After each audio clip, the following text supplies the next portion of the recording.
चातुर्वर्ण की एक घिनौनी व अव्यवहारिक व्यवस्था। साथियों, पुराने लेबलों वाली यह चातुर्वर्ण व्यवस्था बहुत ही घिनौनी व्यवस्था है, बहुत घृणात्मक लगती है और मेरा रोम रोम इसके खिलाफ विद्रोह भाव रखता है। लेकिन चातुर्वर्ण का मेरा विरोध सिर्फ भावनाओं पर ही आधारित नहीं है। मेरे पास इससे अधिक ठोस आधार भी मौजूद है जिन पर मैं पूरा विश्वास करता हूँ। इस आदर्श का अच्छी तरह से निरीक्षण करने पर मुझे विश्वास हो गया है कि सामाजिक व्यवस्था की दृष्टि से चातुर्वर्ण अमल करने के लायक ही नहीं है, हानिकारक है। यह बुरी तरह से नाकामयाब साबित हुआ है। व्यवहारिक दृष्टि से भी चातुर्वर्ण ने समाज में ऐसी कठिनाइयां पैदा कर दी है जिनकी ओर इसका पक्ष लेने वालों ने कभी विचार ही नहीं किया।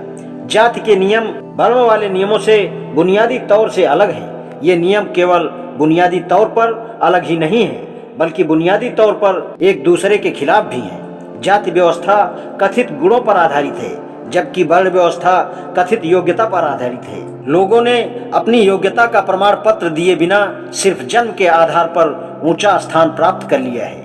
आप इन्हें इस ऊंचे स्थान को छोड़ने के लिए मजबूर कैसे करोगे? जन्म के आधार पर किसी व्यक्ति को मिले निचले स्थान को उसकी योग्यता के अनुसार मिलने वाले स्थान को माने। आप इसके लिए लोगों को कैसे मजबूर करोगे? उसके गुणों के आधार पर स्थान व सम्मान देने के लिए लोगों को कैसे बाध्य करेंगे? ऐसा करने के लिए पहले आपको जाति प्रथा को खत्म करना होगा, तभी वर्ण व्यवस्था लागू की जा सकेगी। आप जन्म पर आधारित 4000 जातियों को योग्यता व गुणों पर आधारित 4 वर्णों में किस तरह से सीमित कर सकोगे? चातुर्वर्ण की हिमायत करने वालों को सबसे पहले इस मुश्किल से जूझना पड़ेगा। यदि चातुर्वर्ण व्यवस्था को सफल बनाना है तो इस पहली मुश्किल को दूर करना पड़ेगा। चातुर्वर्ण व्यवस्था में यह माना जाता है कि समाज 4 स्पष्ट वर्गों में बांटा जा सकता है, लेकिन क्या यह संभव है? सिद्धांतों की दृष्टि से चातुर्वर्ण ग्रीस के दार्शनिक अफलातून प्लेटो के वर्ग सिद्धांत की सामाजिक व्यवस्था से बहुत समानता रखता है। प्लेटो के अनुसार प्रकृति से ही मनुष्य 3 वर्गों में बटा हुआ है, यानी प्राकृतिक रूप से ही मनुष्य 3 प्रकार के होते हैं। उनका मानना था कि कुछ लोगों में सिर्फ भूख व इच्छाएं ही मुख्य होती हैं। प्लेटो ने ऐसे लोगों को मेहनतकश और व्यापारी वर्ग में रखा।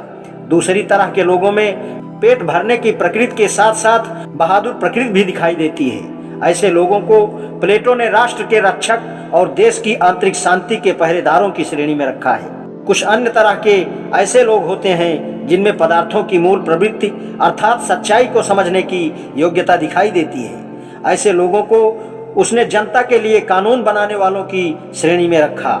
इस तरह का सामाजिक वर्गीकरण बनाने वाली प्लेटो की किताब गणराज्य की जिस आधार पर आलोचना की जाती है, उन्हीं आधारों पर आर्य समाजी चातुर्वर्ण की भी आलोचना की जाती है, क्योंकि इसमें भी यह माना गया है कि मनुष्य समाज को 4 स्पष्ट श्रेणियों में विभाजित किया जा सकता है। प्लेटो के खिलाफ मुख्य आलोचना यह थी कि मनुष्य और उसकी शक्तियों के संबंध में उसकी मान्यता बहुत ऊपरी है और उसका सभी लोगों को 3 बिल्कुल अलग अलग श्रेणियों में निर्जीवों की तरह ठूंसने का प्रयास किया गया है।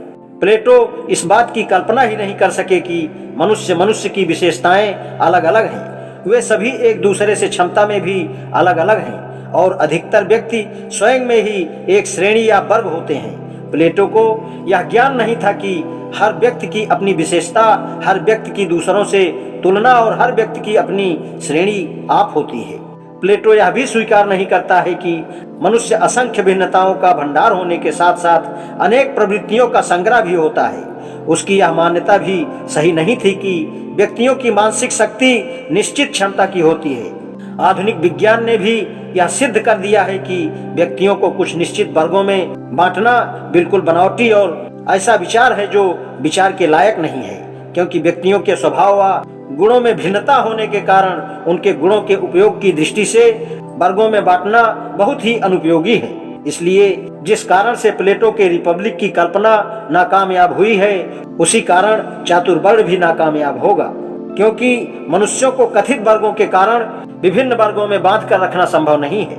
यह सही है कि शुरुआत की 4 श्रेणियों अब 4000 जातियां बन गई हैं और इससे यह साबित होता है कि लोगों को 4 निश्चित श्रेणियों में बिल्कुल सही वर्गीकरण करना संभव नहीं है।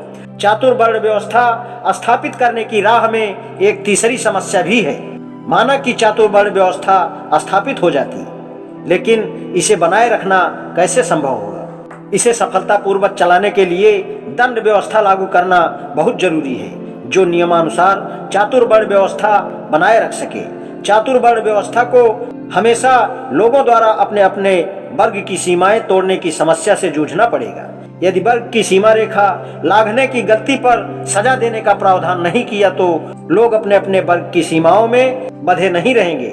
यह व्यवस्था मानवीय स्वभाव के विपरीत होने के कारण यह सारी व्यवस्था बिखर कर चौपट हो जाएगी और आधारभूत अच्छाइयों के बावजूद चातुर्वर्ण व्यवस्था जिंदा नहीं रह सकेगी। इसको तो कानून के जरिए ही लागू किया जा सकता है। कानून की मदद के बगैर चातुर्वर्ण व्यवस्था के आदर्श को व्यवहारिक धरातल पर हकीकत में नहीं बदला जा सकता।